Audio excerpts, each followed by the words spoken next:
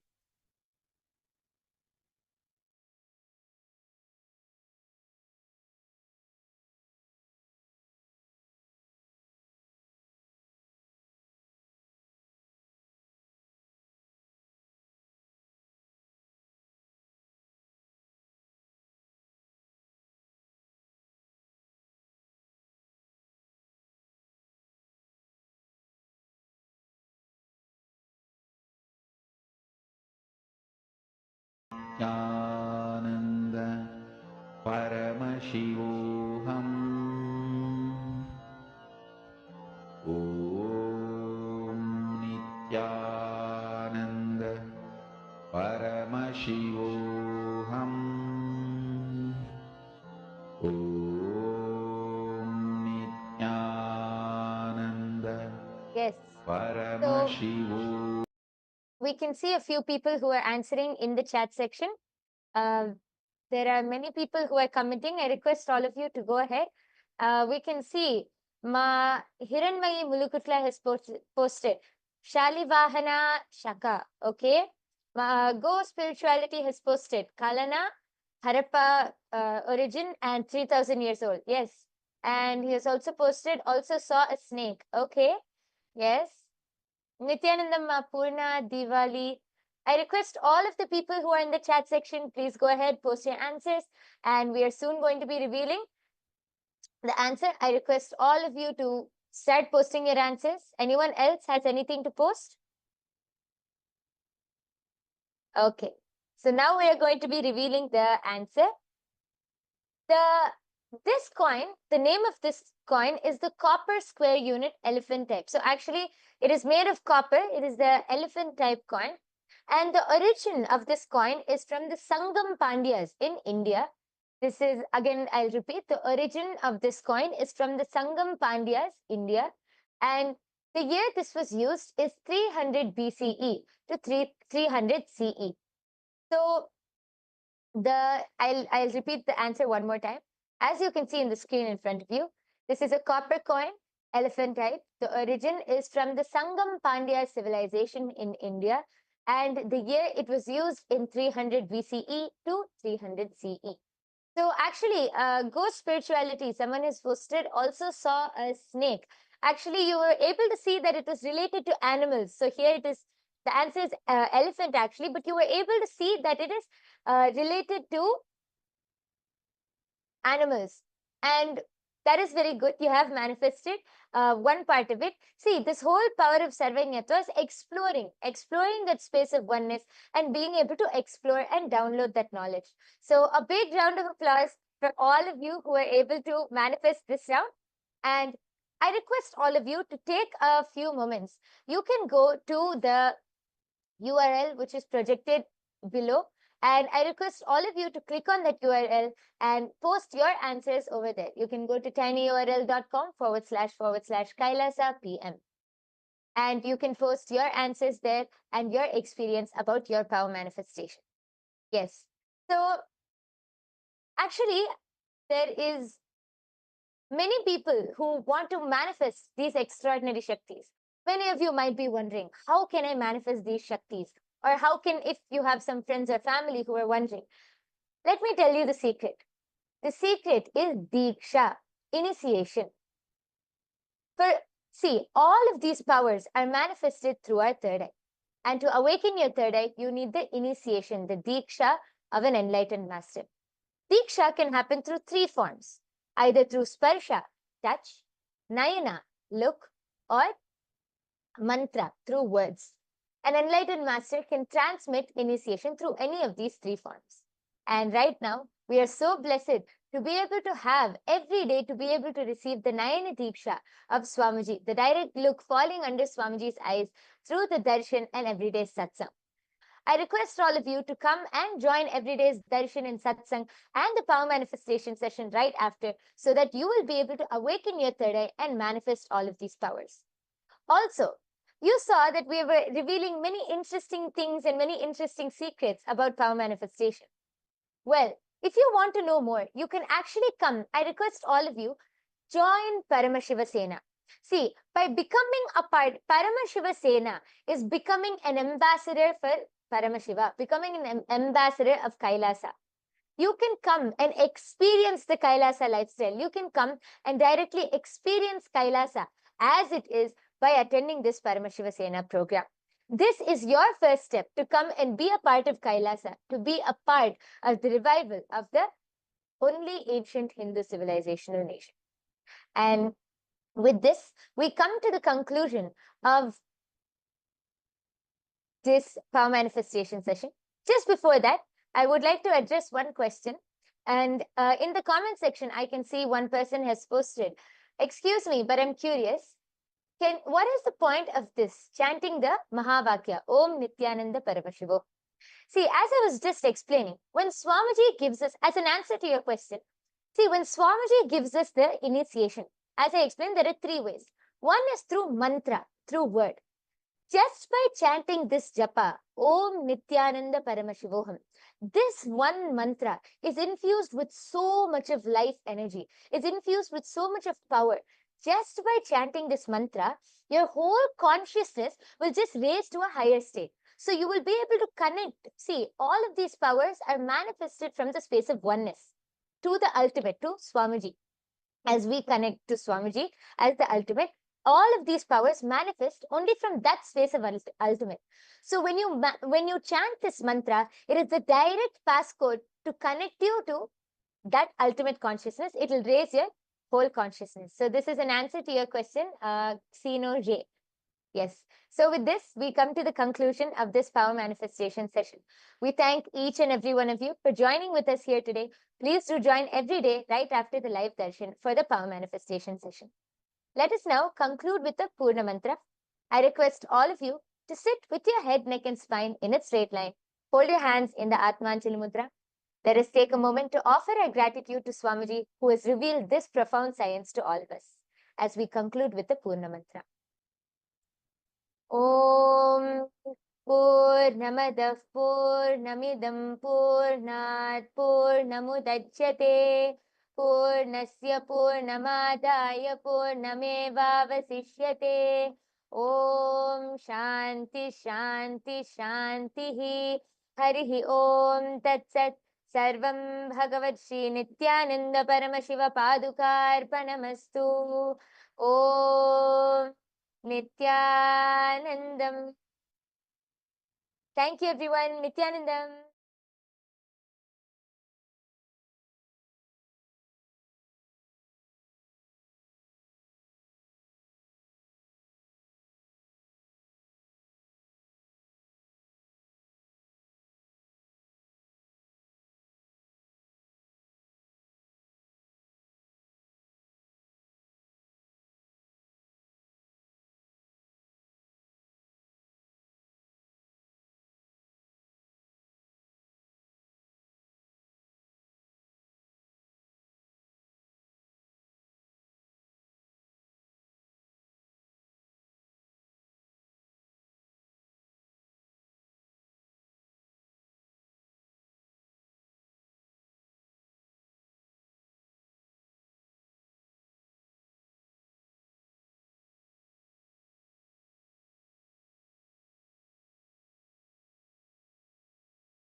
श्रीकैलासोन्नतद्वादशान्तश्यामलापीठारूढ श्रीमीनाक्षिसुन्दरेश्वरा भिन्नस्वरूप परशिवपुत्ररत्न कुमार गुरुमण्यतुल्यावतार श्रीपार्वतीस्तन्यपानलब्धदिव्यज्ञान विश्रुतसकलनिगमागमसारभूतद्राविडवेदप्रवक्त्रे श्रीमत्परमशिवकरुणासमधिगतमुक्तामयचतुरश्रयान् गीयमानछत्रचामर श्रीचिह्नकाहलादिसमस्तबिरदावल्यलङ्कृत ज्ञानविज्ञानचक्रवर्ती सर्वजनसङ्घसद्यो निर्वाणदीक्षाव्ययापवर्गवर्ष विश्राण जीमूत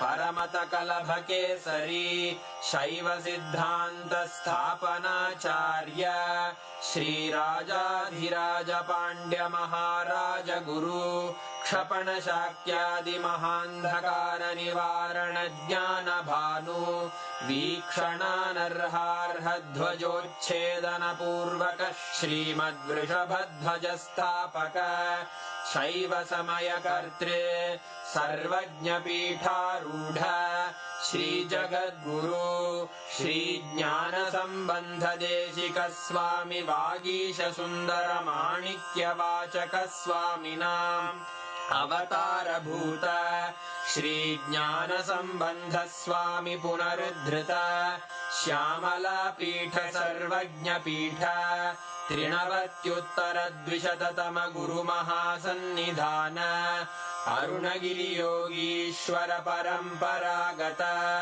अरुणाचल सर्वज्ञपीठ गुरुमहासन्निधान कैलास परम्परागत काञ्ची कैलास सर्वज्ञपीठ त्रयस्त्रिंशदुत्तरद्विशततम गुरुमहासन्निधान नित्योत्सव नित्यमङ्गल नित्यकल्याण नित्यरजित कैलास परम्परागत आदिकैलास नित्यानन्दपीठ महासंस्थान महासिंहासन पीठकर्तः साक्षात् श्रीपरमशिव समुद्भूत कैलास परम्परागत वैवस्वतमनु इक्ष्वाकु हरिश्चन्द्र भगीरथ श्रीरामचन्द्र शूरसेन इत्यादि अनवच्छिन्न सार्वभौम चक्रवर्ति परम्परागत चतुष्षष्टि योगिनी मण्डित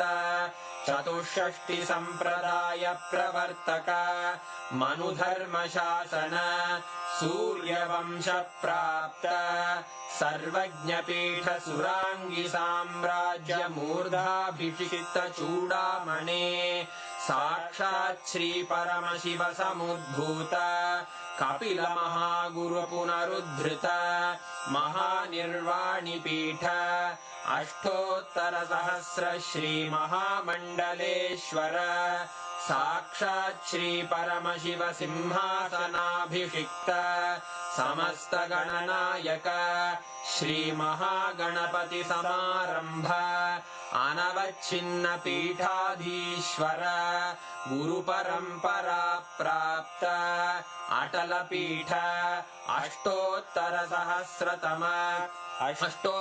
सहस्र श्री अटल पीठाधीश्वर धर्म मुक्ति स्वर्गपुर स्वर्ण पीठ त्रयोविंश गुरु महासन्निधान कैलास परम्परागत आदिपीठ सर्वज्ञ पीठ जगद्गुरो श्री कैलास पुनरुद्धारक श्री कैलास परमाचार्य श्रीमत्परमहंस परिव्राजकाचार्य वर्य सच्चिदानंद प्रणव स्वरूप श्रोत्रिय ब्रह्मनिष्ठ श्रीमज्जगद्गुरु श्रील श्री भगवत् श्री नित्यानंद परमशिव श्री ज्ञान संबंध देशिक परमाचार्य स्वामिन् अत्रागत्य परिपाल्य च अस्मान् विज्ञानवितरणेन विजयी भव